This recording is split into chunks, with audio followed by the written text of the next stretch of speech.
ప్రియమైన వార్లారా, దేవుని పరిశుద్ధ నామమునకు వందనాలు. చరిత్రలో ప్రపంచాన్ని తలకిందులు చేసిన ఒక మహా ఉద్యమం ఎలా మొదలైందో మీకు తెలుసా? అది కత్తులతో మొదలు కాలేదు, సైన్యంతో మొదలు కాలేదు. అది ఒక నిరీక్షణతో, దేవుని వాగ్దానంతో మొదలైంది.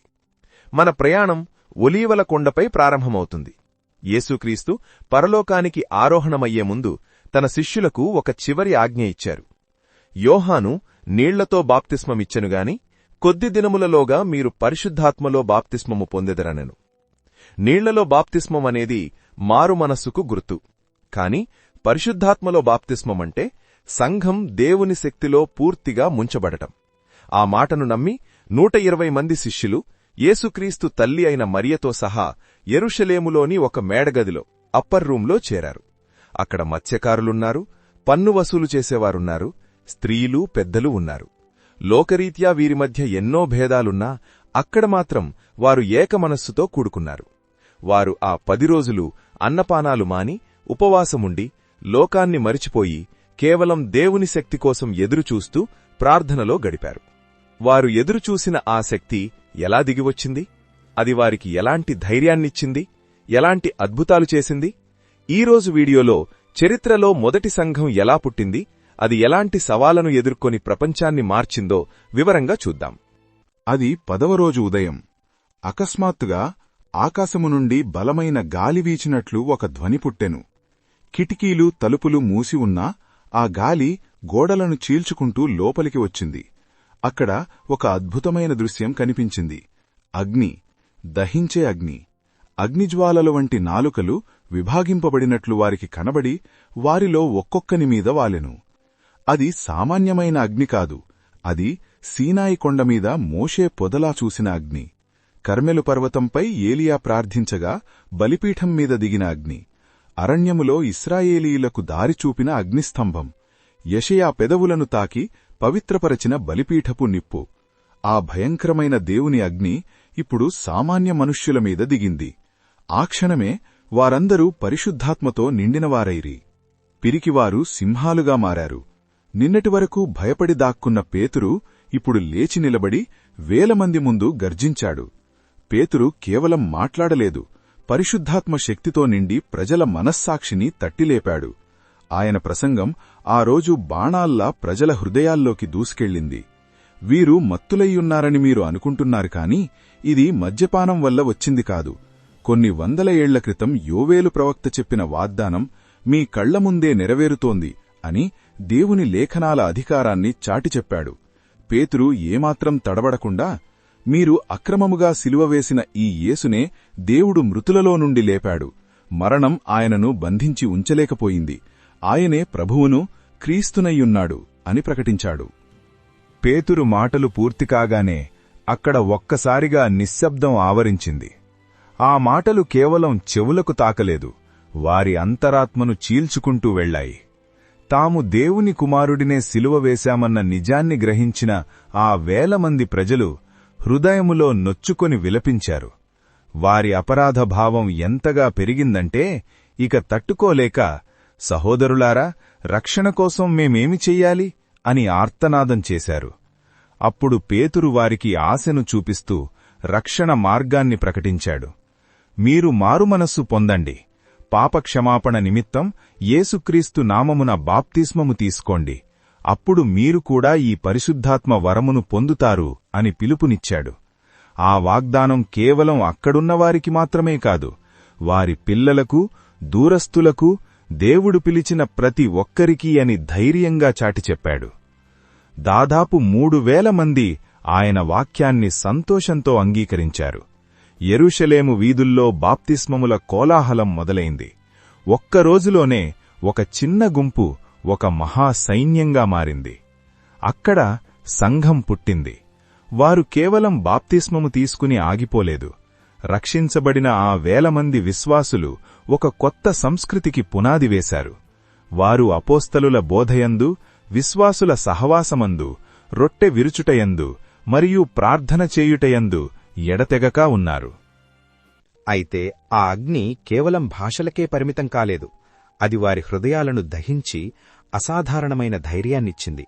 లోకరీత్యా వారు సామాన్య మత్స్యకారులు. కాని ఆత్మలో వారు దేవుని సింహాలు. సంఘం వేల సంఖ్యలో పెరుగుతుండటం చూసి ఓర్వలేక మతపెద్దలు పేతురు యోహానులను చెరసాలలో వేశారు. ఇక మీదట యేసునామమున ఎవరితోనూ మాట్లాడకూడదు అని తీవ్రంగా బెదిరించారు. కాని పేతురించిన సమాధానం నేటికీ మన చెవుల్లో మారుమోగుతోంది. మనుష్యుల మాట వినుట కంటే దేవుని మాట వినుట నీతియా కాదా మీరే నిర్ణయించుకోండి. అగ్నిపరీక్ష ఎదురైనప్పుడు వారు రాజీపడలేదు. ఆ బెదిరింపుల మధ్య విడుదలైన తర్వాత సంఘం ఏం చేసిందో తెలుసా? వారు తమ ప్రాణాలను కాపాడుకోవడానికి పారిపోలేదు, రహస్యంగా దాక్కోలేదు. వారు ఏకగ్రీవముగా దేవునికి ఎలుగెత్తి ప్రార్థించారు. గమనించండి, వారు ప్రభువా మమ్మల్ని కాపాడు అని ప్రార్థించలేదు. బదులుగా ప్రభువా వారి బెదిరింపులు చూడుము, నీ దాసులు బహుధైర్యముగా వాక్యమును బోధించునట్లు అనుగ్రహించుము అని ప్రార్థించారు. వారు కష్టాల నుండి తప్పించమని అడగలేదు, ఆ కష్టాలను ఎదిరించే ధైర్యం కావాలని అడిగారు. వారాలాగు ప్రార్థన చేయగానే ఒక అద్భుతం జరిగింది. వారు కూడి ఉన్న చోటు కంపించెను. అది కేవలం భూకంపం కాదు, అది పరలోకం భూమికి ఇచ్చిన జవాబు. ఆ భవనం కదిలింది, కాని వారి విశ్వాసం స్థిరపడింది.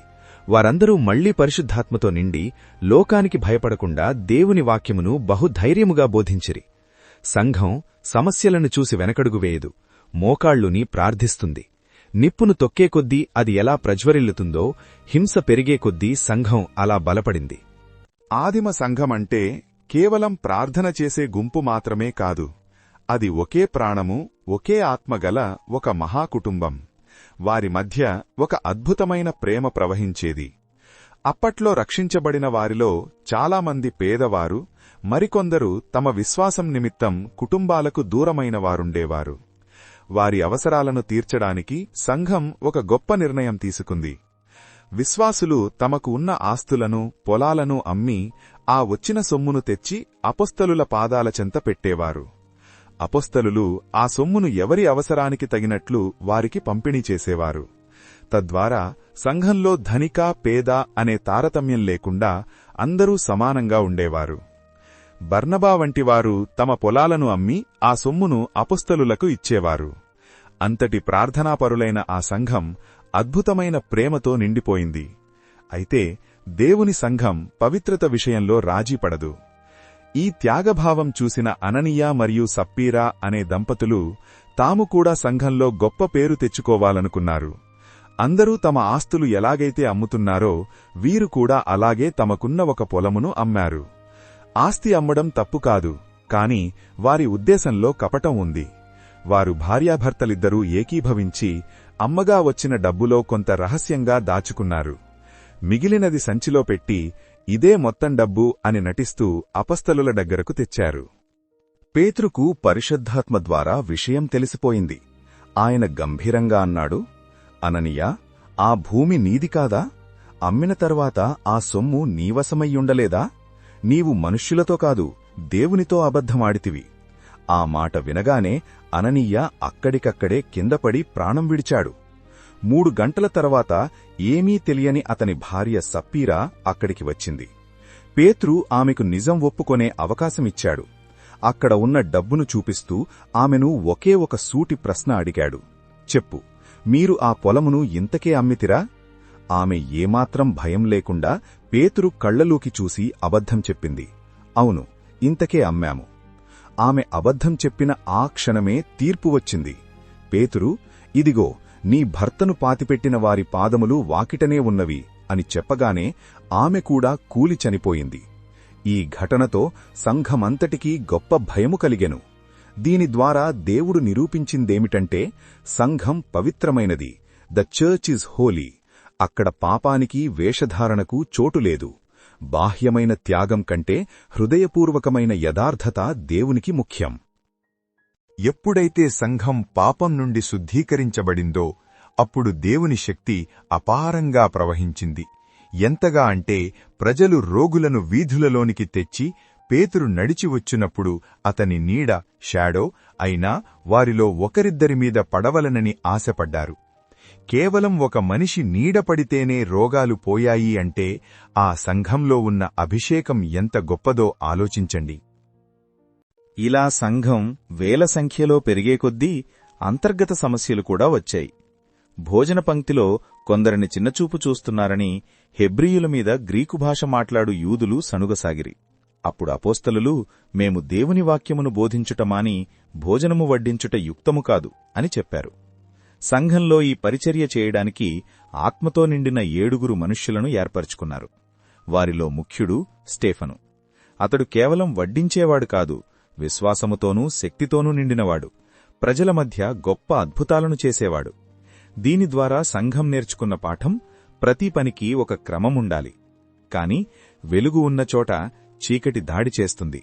ఆత్మతో నిండిన స్టేఫనును చూసి సాతాను ఓర్వలేకపోయాడు. స్టేఫను సత్యం చెప్పినందుకు మతపెద్దలు అతనిని రాళ్లుతో కొట్టడానికి పట్టణం వెలుపలికి ఈడ్చుకెళ్లారు. రాళ్లు అతని శరీరాన్ని తాకుతున్నాయి, రక్తం కారుతోంది. కాని అతని ముఖం దేవదూత ముఖంలా మెరుస్తోంది. స్టేఫను పరిశుద్ధాత్మతో నిండుకుని ఆకాశం వైపు చూసినప్పుడు దేవుని మహిమను మరియు దేవుని కుడిపార్శ్వమున యేసు నిలబడి ఉండటాన్ని చూశాడు. తాను చూస్తున్న పరలోకపు దృశ్యాన్ని, ఆకాశము తెరవబడటం, మనుష్యకుమారుడు దేవుని కుడిపార్శ్వమున ఉండటం అక్కడున్నవారికి సాక్ష్యంగా చెప్పాడు. ఆయన మాటలు విన్న యూదులు కోపంతో కేకలు వేస్తూ సత్యాన్ని వినలేక చెవులు మూసుకుని అందరూ కలిసి ఏకముగా అతనిపై దాడి చేశారు. స్టేఫను మరణం ఒక విత్తనమయ్యింది. దీని ద్వారా సంఘం త్యాగాన్ని నేర్చుకుంది. యెరూషలేములో స్టెఫాను మరణం తరువాత సంఘంపై ఒక భయంకరమైన హింస మొదలైంది. దీనివల్ల విశ్వాసులు చెదిరిపోయారు. అయితే వారు భయంతో పారిపోలేదు, దేవుని సువార్తను వెంట తీసుకువెళ్లారు. హింస సువార్తను ఆపలేకపోయింది. పైగా అది ఒక అగ్నిలా అన్ని దేశాలకు వ్యాపించింది. ఆ చెదిరిపోయిన వారిలో ఫిలిప్పు ఒకరు. ఆయన సమరయ పట్టణానికి వెళ్లి క్రీస్తును ప్రకటించాడు. అక్కడ అద్భుతమైన స్వస్థతలు జరిగాయి, అపవిత్రాత్మలు వదిలిపోయాయి. ఆ పట్టణమంతా గొప్ప సంతోషం కలిగింది. అయితే అక్కడ సీమోను అనే గారిడివాడు ఉండేవాడు. అతను దేవుని శక్తిని డబ్బుతో కొనాలని ప్రయత్నించి పేతురు ద్వారా గద్దింపు పొందాడు. దేవుని వరం వెండి బంగారాలతో దొరికేది కాదు, అది కేవలం యథార్థమైన హృదయానికి దొరుకుతుందని సంఘం గ్రహించింది. దేవుని ఆత్మ ఫిలిప్పుతో మరో అద్భుతమైన పని చేయించింది. దేవుడు ఆయనను అరణ్య మార్గంలోకి వెళ్లమన్నాడు. అక్కడ ఐథియోపియా దేశపు రాణి దగ్గర మంత్రిగా ఉన్న ఒక నపుంసకుడు తన రథం మీద వెళుతూ యెషయా గ్రంథాన్ని చదువుతున్నాడు. కాని ఆయనకు ఆ లేఖనం అర్థం కావడం లేదు. దేవుని ఆత్మ నడిపింపుతో ఫిలిప్పు ఆ రథాన్ని సమీపించి యెషయా ప్రవచించిన వధకు తేబడిన గొర్రెపిల్ల మరెవరో కాదు, మన రక్షకుడైన యేసుక్రీస్తేనని సువార్త ప్రకటించాడు. ఆ మాటలు విన్న ఆ మంత్రి హృదయం తెరవబడింది. రథం వెళుతుండగా నీళ్లు కనిపించగానే ఆయన బాప్తిస్మము పొందాడు. సంతోషంతో తన దేశానికి తిరిగి వెళ్లాడు. హింస ద్వారా యెరూషలేము నుండి బయటకు నెట్టబడిన సువార్త ఇప్పుడు ఆఫ్రికా ఖండపు సరిహద్దుల వరకు చేరింది. దేవుని ప్రణాళిక ఎంత అద్భుతమైనది! మనుష్యులు హింసతో సంఘాన్ని అంతం చెయ్యాలని చూస్తే దేవుడు ఆ హింసనే సువార్త వ్యాప్తికి ఒక మార్గంగా మార్చాడు. అదే సమయంలో సంఘాన్ని నాశనం చేయడానికి బయలుదేరిన సౌలును దేవుడు దమస్కు మార్గంలో పట్టుకున్నాడు. మధ్యాహ్నకాలమందు సూర్యుడి కంటే ప్రకాశమానమైన వెలుగు అతనిని కింద పడవేసింది. సౌలా సౌలా, నీవేల నన్ను హింసించుచున్నావు? ఆ ఒక్క దర్శనంతో హంతకుడైన సౌలు అపోస్తలుడైన పౌలుగా మారాడు.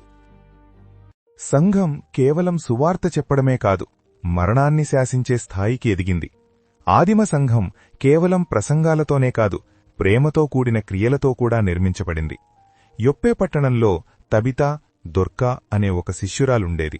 ఆమె జీవితం ధర్మకార్యాలకు, సత్క్రియలకు మారుపేరు. ముఖ్యంగా సమాజంలో ఆదరణలేని విధవరాండ్ర కోసం ఆమె సొంత చేతులతో వస్త్రాలు కుట్టి ఇచ్చేది. అయితే ఒకరోజు ఆమె అనారోగ్యంతో మరణించింది. ఆ వార్త యొప్పేలోని విశ్వాసులను తీవ్ర దుఃఖంలో ముంచెత్తింది. వారు ఆమె శవమును కడిగి మేడగదిలో పరుండబెట్టారు. పేతురు దగ్గరలోని లుద్దపట్టణంలో ఉన్నాడని తెలిసి వెంటనే 2 మనుష్యులను పంపి ఆయనను రప్పించారు.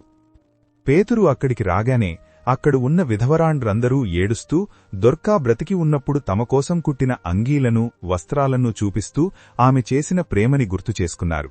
ఆ దృశ్యం చూసిన పేతురు అందరినీ గదిబయటకు పంపి ఒంటరిగా మోకాళ్ళూని భారంతో ప్రార్థన చేశారు. ఆ తరువాత ఆయన ఆ శవం వైపు తిరిగి, తబితా లెమ్ము అని ఆజ్ఞాపించారు. మరణం తన పట్టును వదిలేసింది. ఆమె కళ్ళు తెరచి పేతురును చూసి లేచి కూర్చుంది. పేతురు ఆమెకు చెయ్యి ఇచ్చి లేవనెత్తి విశ్వాసులందరినీ పిలిచి ఆమెను సజీవురాలిగా అప్పగించారు. ఈ అద్భుతం యొప్పే పట్టణమంతటా తెలిసింది. దీనివల్ల అనేకులు ప్రభువునందు విశ్వాసముంచారు. ఇక్కడ మనం నేర్చుకోవాల్సిన పాఠం ఏమిటంటే, ఆదిమ సంఘం కేవలం ప్రార్థనకే కాదు, పేదలను ఆదుకునే సేవకు కూడా ప్రాధాన్యత ఇచ్చింది. దొర్కా కుట్టిన వస్త్రాలు ఆమె ప్రేమకు సాక్ష్యంగా నిలిచాయి. దేవుడు ఆ ప్రేమను ఘనపరిచాడు. సువార్త అన్యజనులకు కూడా పాకింది. అంతియొకయలో గొప్ప ఉజ్జీవం వచ్చింది. అక్కడే శిష్యులను చూసిన ప్రజలు వారి ప్రవర్తన క్రీస్తువలే ఉండటం చూసి మొదటిసారిగా వారిని క్రైస్తవులు అని పిలిచారు. యేసుప్రభువు సువార్త కేవలం యూదులకు మాత్రమేనా, లేక ప్రపంచమంతటికీనా? ఈ ప్రశ్నకు సమాధానమే కొర్నేలి చరిత్ర. కైసరయ్యలో కొర్నేలి అనే ఇటలీ దళానికి చెందిన ఒక శతాధిపతి ఉండేవాడు. ఆయన యూదుడు కాకపోయినప్పటికీ దేవునియందు భయభక్తులు కలిగి బహుగా ధర్మకార్యాలు చేస్తూ ఎప్పుడూ ప్రార్థించేవాడు. ఒకరోజు మధ్యాహ్నం ఆయన ప్రార్థనలో ఉండగా దేవుని దూత కనిపించి, నీ ప్రార్థనలు ధర్మకార్యాలు దేవుని సన్నిధికి జ్ఞాపకార్థముగా చేరినవి. యొప్పేలో ఉన్న పేతురును పిలిపించుకో అని ఆజ్ఞాపించాడు. అదే సమయంలో యొప్పేలో ఉన్న పేతురుకు దేవుడు ఒక వింత దృశ్యాన్ని చూపించాడు. ఆకాశం నుండి ఒక పెద్ద దుప్పటి వంటిది దిగిరావడం ఆయన చూశాడు. అందులో యూదులు అపవిత్రమైనవి అని భావించే అనేక జంతువులున్నాయి. పేతురు, వీటిని చంపుకుని తిను అని ఒక స్వరం వినిపించింది. పేతురు, ప్రభువా, నేనెన్నడూ అపవిత్రమైనది తినలేదు అని అభ్యంతరం చెప్పాడు.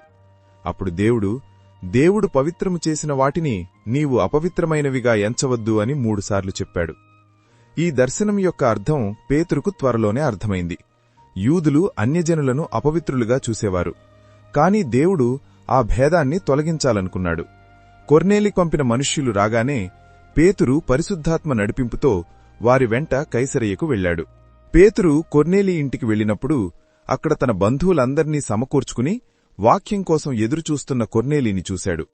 పేతురు నోరు తెరచి, దేవుడు పక్షపాతి కాడని నేను నిజముగా గ్రహించియున్నాను అని ప్రకటిస్తూ యేసుక్రీస్తు మరణ పునరుత్థానాల గురించి సువార్త చెప్పాడు. పేతురు ఇంకా మాట్లాడుతుండగానే ఒక అద్భుతం జరిగింది.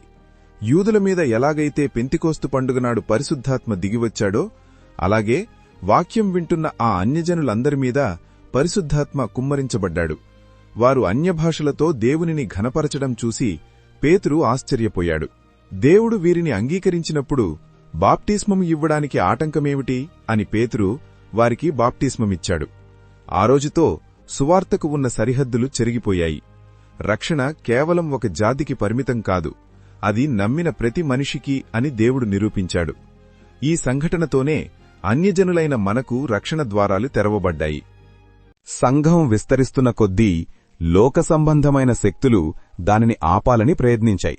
అప్పట్లో రాజైన హేరోదు అగ్రిప్ప యూదులను సంతోషపెట్టడం కోసం సంఘం మీద తన ప్రతాపాన్ని చూపాడు. ఆయన యోహాను సహోదరుడైన యాకోబును ఖడ్గముతో చంపించాడు. ఇది చూసి యూదులు ఆనందించడం గమనించిన హేరోదు అపొస్తలుడైన పేతురును కూడా బంధించాడు. 16 మంది సైనికుల కాపలా మధ్య పస్కా పండుగ తర్వాత పేతురును చంపాలని హేరోదు ప్రణాళిక చేశాడు. కాని సంఘం ఆయన కోసం ఎడతెగక ప్రార్థన చేస్తోంది. ఆ రాత్రి ఒక అద్భుతం జరిగింది. పేతురు 2 సైనికుల మధ్య సంకెళ్లతో నిద్రిస్తుండగా దేవుని దూత ప్రత్యక్షమై ఆయన సంకెళ్లను తెంపి చెరసాల తలుపులు తెరిచి ఆయనను సురక్షితంగా బయటకు తీసుకువచ్చింది. మరుసటి రోజు ఉదయం పేతురు తప్పించుకున్నాడని తెలిసి హేరోదు తీవ్ర ఆగ్రహానికి లోనయ్యాడు. అయితే దేవుని సేవకులను హింసించిన అహంకారానికి తీర్పు వచ్చే సమయం ఆసన్నమైంది. ఒక నియమిత దినమందు హేరోదు తన రాజవస్త్రములు ధరించుకొని కైసరేయలో సింహాసనం మీద కూర్చొని ప్రజలనుద్దేశించి ప్రసంగించాడు. హేరోదు వాక్చాతుర్యానికి మురిసిపోయిన ప్రజలు, ఇది దైవస్వరమేగాని మనుష్యస్వరము కాదు అని కేకలు వేశారు. ఆ పొగడ్తలకు హేరోదు పొంగిపోయాడు. తాను కేవలం మనుష్యుడనని మరచిపోయి దేవునికి మహిమ చెల్లించలేదు. ఆ క్షణమే ప్రభువు దూత అతనిని మొత్తెను. అంత గొప్ప రాజు అందరూ చూస్తుండగానే కుప్పకూలిపోయాడు. పురుగులు పడి ఆయన ప్రాణం విడిచెను. దేవుణ్ణి ఎదిరించిన రాజులు మట్టిలో కలిశారు. వారి రాజ్యాలు కూలిపోయాయి. కాని దేవుని వాక్యము మాత్రం ప్రబలమై వ్యాపించెను. హింసించే హేరోదు చనిపోయాడు. కాని హింసించబడిన సంఘం మాత్రం లోకమంతటా విస్తరించింది. సంఘం యూదయ సరిహద్దులు దాటి అన్యదేశాలకు విస్తరిస్తున్న కొద్దీ ఒక చిక్కుముడి ఎదురైంది. అన్యజనులు భారీ సంఖ్యలో క్రీస్తును నమ్ముతున్నారు. అయితే యూదుల నుండి వచ్చిన కొందరు విశ్వాసులు అన్యజనులు రక్షించబడాలంటే వారు కూడా మోషే ధర్మశాస్త్రం పాటించాలి, సున్నతి పొందాలి అని వాదించడం మొదలుపెట్టారు. ఇది సంఘంలో పెద్ద కలకలానికి దారితీసింది. అసలు రక్షణ దేనివల్ల వస్తుంది? మనం చేసే క్రియల వలనా లేక దేవుని కృప వలనా? ఈ ప్రశ్నను పరిష్కరించడానికి అపోస్తలులు, పెద్దలు యెరూషలేములో సమావేశమయ్యారు. ఇదే చరిత్రలో ప్రసిద్ధి చెందిన మొదటి క్రైస్తవ సభ, ద జెరూసలేం కౌన్సిల్. ఆ సభలో చాలా తర్కం జరిగింది.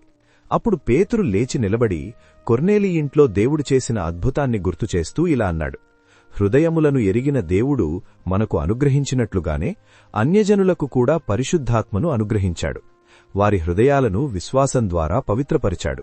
కాబట్టి ప్రభువైన యేసు కృపవలనే మనము రక్షణ పొందుదుమని నమ్ముచున్నాము.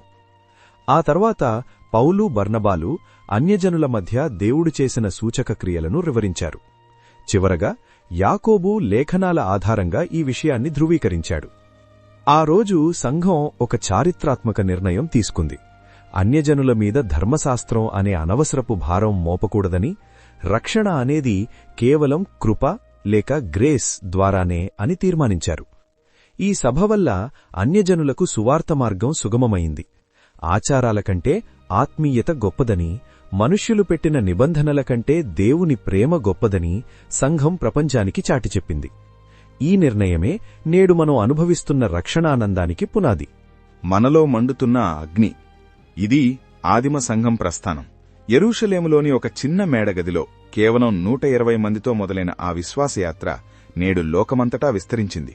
ఒక్కసారి వెనక్కి తిరిగి చూస్తే ఆ ప్రయాణంలో దేవుని హస్తం ఎంత బలంగా ఉందో అర్థమవుతుంది. అననీయ, సప్పీరాల తీర్పు ద్వారా ఆ సంఘం తన పవిత్రతను కాపాడుకుంది. పేతురు నీడ ద్వారా దేవుని అసాధారణమైన శక్తిని చాటిచెప్పింది. స్టెఫను త్యాగం ద్వారా మరణభయాన్ని, హింసను జయించింది. ఫిలిప్పు సువార్త భారం ద్వారా కులమతాల సరిహద్దులు దాటింది. కొర్నేలి రక్షణ ద్వారా సువార్త అన్యజనులకు చేరువయింది. దేవుడు పక్షపాతి కాదని, మనుష్యుల మధ్య ఉన్న గోడలను కూల్చివేశాడని నిరూపించింది. దొర్కా పునరుద్ధానం ద్వారా ప్రేమకున్న విజయాన్ని చూపింది. హేరోదు పతనంతో అహంకారానికి మట్టి కరిపించి తన ఆధిపత్యాన్ని నిరూపించుకుంది. యెరూషలేము కౌన్సిల్ ద్వారా రక్షణ అంటే క్రియలు కాదు, దేవుని కృప మాత్రమే అని స్థాపించింది. ఈనాడు ఆ సంఘం నీ ద్వారా, నా ద్వారా కొనసాగుతోంది. ఇది కేవలం చరిత్ర కాదు, ఇదొక వారసత్వం. ఆదిమ సంఘంలో మండిన అదే పరిశుద్ధాత్మ అగ్ని, అదే అభిషేకం, అదే శక్తి ఈరోజు నీకు కూడా అందుబాటులో ఉంది. మనల్ని మనం ఒక ప్రశ్నేసుకోవాలి. ఆనాటి భక్తులు కలిగి ఉన్న తీవ్రత ఈనాడు మనలో ఉందా? ఆ పరిశుద్ధతను మనం కాపాడుకుంటున్నామా? ఆ అగ్ని నీలో మండుతోందా? నువ్వు సిద్ధమైతే ఆ శక్తి నిన్ను కూడా తాకడానికి సిద్ధంగా ఉంది. దేవుడు నిన్ను తన సాక్షిగా వాడుకొనుగాక. ఆమేన్.